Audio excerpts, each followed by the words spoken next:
as a spiritual creative, there is a lot of things that happen behind the scenes. And honestly, I often say that about 80% of what I do is not visible. It's not even working with clients. It's not making videos, hosting group programs. Most of it is things like this, where this is 14 pages of a questionnaire that I created myself that will probably take me, I mean, it took me hours to make this, and it's probably going to take me many more hours to answer these questions. And then I'm going to probably go through and see what questions need refining, what questions were not necessary, what is left unasked. And probably there's way more. There's 14 pages of this. So if there is any sort of, and listen, I don't have to do this, but it's really important for me, especially with what I'm building, that it's built upon some sort of cohesive and coherent foundation and understanding rather than just my intuition, because I tend to be very, very intuitive, and that can do a lot of great things, but also we need some structure, we need some organization, we need planning. And often when I work with creatives, this is actually one of the things that a lot of creatives struggle with is organization and structure. And in Creative Rewilding, we talk a lot about structure. And I talk a lot about how it is very important for us to start organizing our thoughts and giving different ways of doing that, and using astrology and human design as a tool to experiment with different ways of doing that in a way that might naturally fit our sense of self a little bit better, right? That's what astrology and human design can help us do. But regardless, this is something that if there's been a part of you that has like idealized being a spiritual creative or doing intuitive and creative work, just know that most of the time it takes a lot of this. It's not always just me getting to talk about what I love. It's me having to do things that are like actually kind of painful for me. Like, this is not something that I would say I enjoy. It's like, oh, I don't want to do this. I want to create videos and I want to do things I love. But this is a necessary part of the process as well, right? Depending on your goals and what you want to do. So if you've been, again, I want to break this illusion that doing what you love just becomes this like, woo, I'm just doing whatever I want. I mean, you can definitely do that if you want, but from my experience, you're going to feel very scattered. You're not going to have a lot of financial success either. And like, we need financial success. We need money to live and survive and thrive, right?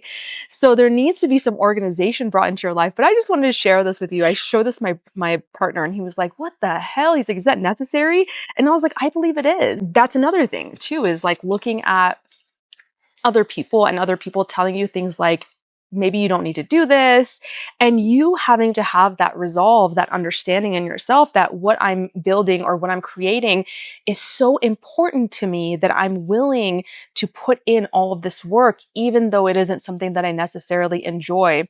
You know, we have this Jupiter trine Saturn that's occurring at the end of August, beginning of September. But this is part of a massive cycle, which is this 20-year Jupiter Saturn cycle. And this is really asking us to build something that has foundations, that has our future hopes and dreams embedded in it as well. Things that we are willing to do, even when it requires us to do things that we don't like, things that are hard, because we believe in the mission. And because these are in fire signs, I talked about this recently on my Substack, these are signs that are not going to, they're going to require you to be self-directed. They're going to require you to take initiative and do something, not because someone told you to do it, not because someone said you should, because this is the way to do things, but because you have a deep belief that this is the way that you want to move forward in your life. And then from then, it's like you have to have faith long enough for it to materialize. This thing that I'm building behind the scenes, just for me to have this philosophy and this worldview in this thing is probably going to take months. Because at the same time, I'm creating videos, I'm working with clients, I'm doing group programs, you know, and then it's like, then you go into even like the bigger aspects of it, which is the design, or like if I want to create a logo, that's going to take time to materialize. And in that space, in that in between, if I'm constantly doubting myself because it's taking too long, or people, I put it out and people don't respond to it right away. This is like the side that people don't want to talk about a lot, but I sometimes have things that I do that don't go don't go the way I planned. I have a set amount of people that I want to do something, or that I expect to want to come, and it's not the number that comes. And so it's information, right? And it's important to be like the Virgo scientist that says, okay, what happened? But it's also important to have faith and to just say, okay, things didn't go as planned. That doesn't mean that I'm a horrible person, or now somehow I'm unworthy of anything else, right? And this is why it's so important to look at the deeper patterns. A lot of creative programs and things about, working in the creative world will perpetuate unknowingly this idea that your external output and validation will finally make you feel okay with the work that you put out in the world. And I found in my own journey that it's just not true. And there have been times when I did not get a expected result. There have been many times where I did get expected results, right?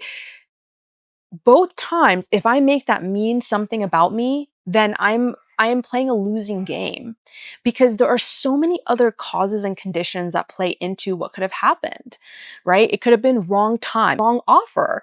Maybe there is something I need to fix. And like then there comes the dissecting of, okay, what happened there? Like, what do I know, or do I need to look at numbers and figure out what happened, or do I kind of have an understanding? Like, it's information, right? But the more that I get stuck in, like, that didn't go as I planned, people didn't buy, no one's doing this, that means I'm shitty, that means I need to go hide, that means I need to change directions, right? There's a lot of pivoting happening a lot. Not necessarily. You have to give things time to materialize. And that means having to be okay with rejection, right? I am very sensitive. I don't like being rejected, like it's not easy for me to feel like, oh, I feel like I didn't do good enough, or people don't want this, or people don't want me. Because I often talk about this, like with spiritual people, especially if we're offering ourselves or a creative work or services or offers, whatever in the world, it's like an extension of oneself, which makes it so much harder to just see that rejection of the work as not a rejection of you. And we need to learn how to disengage from that. And we have to become an observer in order to do that. So these are all things that I do in my programs. These are all things that I help you do as we work together in long term. That's why I like doing the programs, because it gives people a more accessible way to work with me over several weeks. If they can't do one-on-ones several times or over a longer period of time, just really moving toward more ease with how you see the world, because that's what happens. That's like a byproduct of when you start recognizing that what you do, regardless if it's like the most important thing to you, is not a extension of your value as a human being. It's just not. And so you can start detaching a little bit from that. And the beautiful thing about that detachment is the more that you detach, the more that you can show up with less pressure. And you think that that makes you worse at what you do, but it actually makes you better at what you do, because your worth no longer hangs on that, on them saying it's good. And so when we're doing that, are we really being of like true service to the other person and telling them maybe what they really need to hear in that moment? If we're secretly like hanging on, like if they don't like what I say and they reject this, that means I'm a bad person. That means I'm not worthy. And so when we release some of that pressure of like, oh no, if they don't like this, that's okay. I just do my best to show up in this way.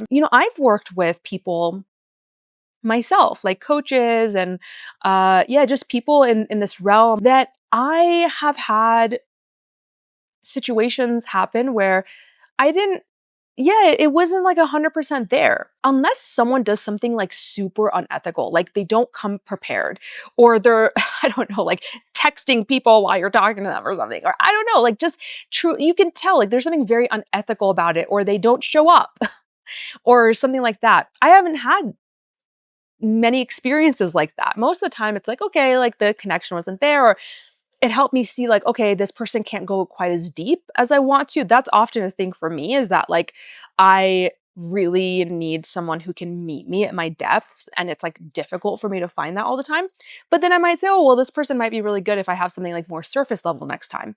So I have to offer other creatives and other service-based healers and coaches and whatever astrologers. I have to offer them the same compassion that I would want, right? Because there's so many different things that go into why it maybe wasn't a good match. I still follow them. I'm open to interacting with them again and working with them or whatever. This is just a reminder as we are coming off of this eclipse and we are moving into this Jupiter trine Saturn, building something that matters to us. There are so many layers to explore. This is why I have things like this, right? Because there are so many layers to explore, and it can get so difficult to understand like what actually is causing this.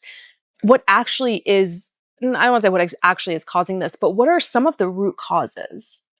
Right? What are some of the possibilities as we go deeper into this? Thanks so much for sitting with me. If you're interested in working with me, I'll have those links down below. I am completely redoing Inner Revolution Immersion. That's kind of what this is about. I also have Creative Rewilding that is beginning. The next cohort is September 27th. And then I just opened up my one-on-ones as well.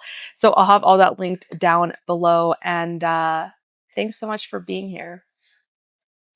I really appreciate your time, and I appreciate your desire to learn, your desire to contribute to society, whether that's through these businesses or, side hobbies, or just through your day-to-day interactions, because they're all the same thing. It's just learning how to apply them to new settings and environments. But the underlying principles are really the same. Once again, this is really really helping me define for myself is, what are those underlying principles of transformation, which I'm obsessed with, by the way. I'm obsessed with how people actually change. How do people actually transform their lives? And making that practical so that I can share that with others as well through my own experiences and understandings and study. Thanks so much. Have a beautiful rest of your day.